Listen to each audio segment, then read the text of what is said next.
পারিবারিক ফর্মুলা কি? নিজে, ছেলে মেয়ে, স্ত্রী, এই তো। তারপরে একটা হিসাব করেন তো কয়জন ছেলে মেয়ে আর কয়টা স্ত্রী দাঁড়িয়েছে?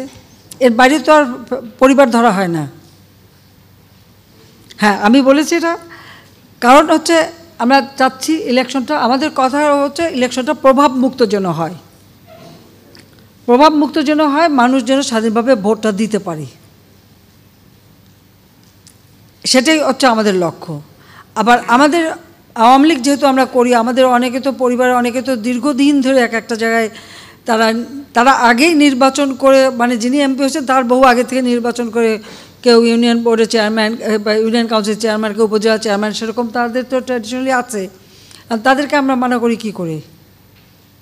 তবে হ্যাঁ, এটা ঠিক যে হয়তো এক জায়গায় বউকে দিল, আর এক জায়গায় ছেলেকে দিল, আর এক জায়গায় এগুলি আসলে ঠিক না। কর্মীদেরও মূল্যায়ন করা উচিত। আমি সেটাই বলতে চেয়েছি আমাদের নেতাকর্মীদেরকে, যে কর্মীদেরও মূল্যায়ন করা উচিত এবং সেখানে সব কিছু নিজেরাই নিয়ে নেব, একটা আর আমাদের নেতাকর্মীদের জন্য কিছু রাখবো না, এটা তো হয় না।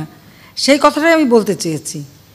আর যেন বেশি প্রভাব না ফেলে, এবং সবাই দাঁড়িয়েছে, ইলেকশন করছে, এবং এটা লক্ষ্যটা হলো নির্বাচনটা অর্থবহ করা।